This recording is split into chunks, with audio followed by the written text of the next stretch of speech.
Duh Gusti kang murbeng dumati paringono pangayoman dateng kula. Perkenalkan, nama saya Muhammad Arifan dari kelas 2024C Pendidikan Sejarah. Di sini saya mempresentasikan tentang hasil tugas sejarah lokal dan kebudayaan Indonesia yang diimpu oleh Bu Iza. Di sini saya memilih tempat bersejarah di Sidoarjo, yaitu Pura Agung Margowning, yaitu pura tertua dan pertama di Sidoarjo. Di sini saya menggunakan metodologi sejarah lokal untuk menelitinya, yaitu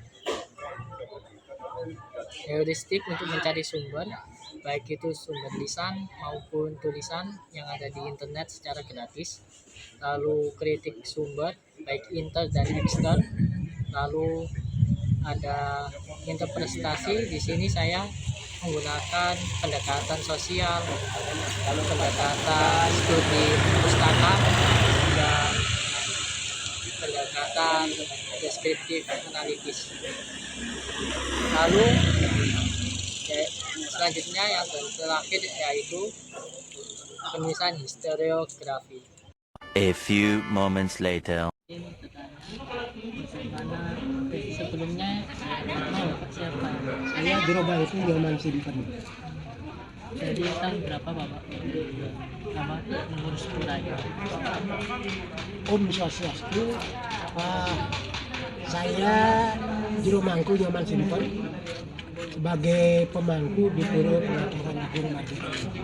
Nah, kami mulai aktif mengurus pura ini sekitar tahun 1999. Kemudian pura ini sebenarnya berasal dari pura di depan, Pura Jagat Nate Margowning, yang kira-kira 100 meter di depan ini. Nah, itu adalah pura cikal bakalnya itu, yang didirikan tahun 1976 dan tahun 1984 itu diresmikan sama Bapak Bupati Sidoarjo, waktu itu Bapak Edi Sanyoto.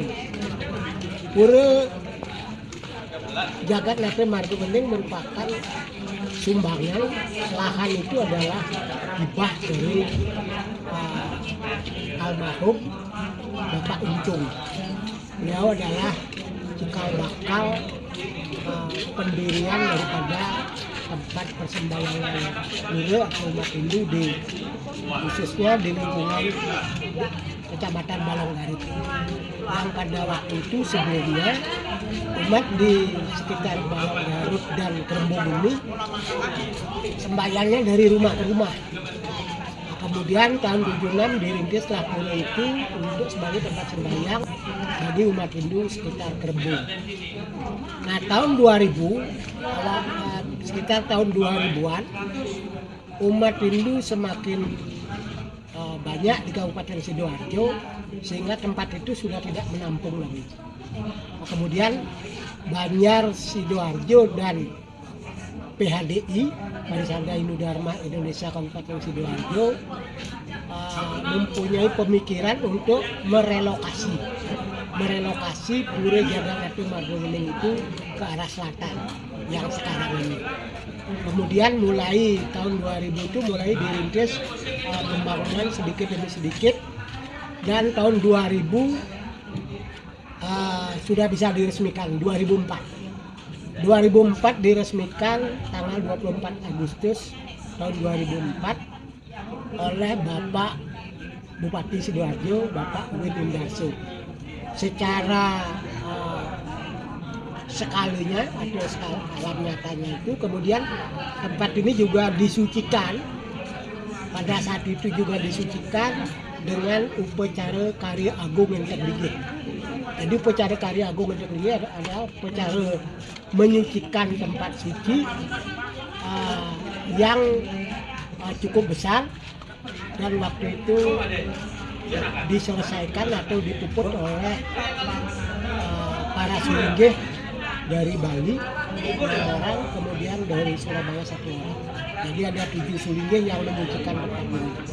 Nah kemudian pura ini setelah dilihat di beberapa lontar yang tersimpan di Bali maupun tersimpan di ledeng Belanda, ternyata sebenarnya tempat ini dulu adalah tempat raja-raja zaman dulu itu memulainya dari sini. Baik termasuk Raja Erlangga. Raja Erlangga sebenarnya dulu memulainya dari sini. Karena beliau tempat kesuciannya, ketirtaannya itu adalah ada di Gunung Tunggu dan Gunung Penanggungan sebagai tempat beliau meditasi di sini. Pada saat mengawali Erlangga mengawali membangun kerajaan. Nah, jadi tempat ini adalah tempat bersejarah yang lontar-lontarnya banyak simpan di Belanda. Kemudian perkembangan daripada umat yang ada di Kabupaten Sidoarjo, kami menyelesaikan satu persatu di Utama Mandala, tempat paling kita sucikan di paling timur itu. Kemudian pembangunan di Madya Mandala yang bagian tengah, dan Liste Mandala itu ini bagian paling luas. Ini bagian suci, kemudian disucikan, kemudian sangat suci. Jadi yang Utama Mandala itu hanya boleh untuk bersembahyang. Kalau di Madya Mandala itu tempat mempersiapkan segala sesuatu yang berhubungan dengan upekara atau persembahyangan. Jadi sarananya kita siapkan di Madya Mandala. Kemudian di Niste Mandala ada tempat parkir, ada balai panjang, ada balai BPU yang sekarang tempat berkumpul itu. BPU itu adalah tempat balai pembinaan umat. Itu bisa dipakai untuk manusia yakin ataupun buta yakin di sana. Jadi termasuk juga kalau misalnya ada upacara potong gigi, ada upacara 3 bulanan, potongan, itu bisa, atau perkawinan bisa dilakukan di sana. Termasuk juga seperti sekarang dilakukan serasehan misalnya, atau tempat berdiskusi apakah itu tentang agama ataukah tentang hal-hal yang bersifat umum.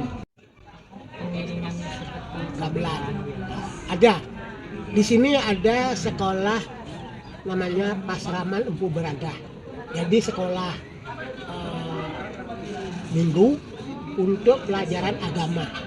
Biasanya anak-anak yang di sekolahnya tidak mendapatkan atau tidak ada guru agamanya, kita tampung di sini, belajarnya hari Minggu dari TK, SD, SMP, SMA.